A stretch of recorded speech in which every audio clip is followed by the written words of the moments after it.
మేఘాలయ షిల్లాంగ్లో సంచలనం సృష్టించిన హనీమూన్ జంట అదృశ్యం కేసులో సంచలన విషయాలు బయటకొస్తున్నాయి. భర్తను హత్య చేసి అదృశ్యమైంది భార్య సోనం.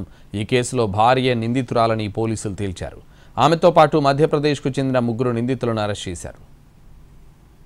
మధ్యప్రదేశ్ ఇండోర్కు చెందిన రాజా రఘువంశీ, సోనం జంట ఈ నెల 2న మేఘాలయ షిల్లాంగ్కు హనీమూన్కు వెళ్లారు. అక్కడ కాఫీ విషయంలో గొడవ జరగడంతో ఇద్దరు హోటల్ నుంచి బయటకు వెళ్లి అదృశ్యమయ్యారు.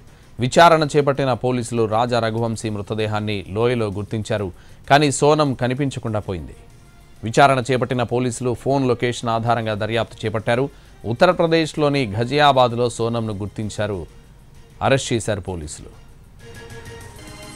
మేఘాలయ షిల్లాంగ్లో సంచలన సృష్టించిన హనీమూన్ జంట అదృశ్యం కేసులో సంచలన విషయాలు బయటపడుతున్నాయి. భర్తను హత్య చేసి అదృశ్యమైంది భార్య సోనం. ఈ కేసులో భార్య నిందితురాలని పోలీసులు తేల్చారు. ఆమెతో పాటు మధ్యప్రదేశ్కు చెందిన 3 నిందితులను అరెస్ట్ చేశారు. మధ్యప్రదేశ్ ఇండోర్కు చెందిన రాజా రఘువంశీ, సోనం జంట ఈ నెల 2న మేఘాలయ షిల్లాంగ్కు హనీమూన్కు వెళ్లారు. అక్కడ కాఫీ విషయంలో గొడవ జరగడంతో ఇద్దరు హోటల్ నుంచి బయటకు వెళ్లి అదృశ్యమయ్యారు.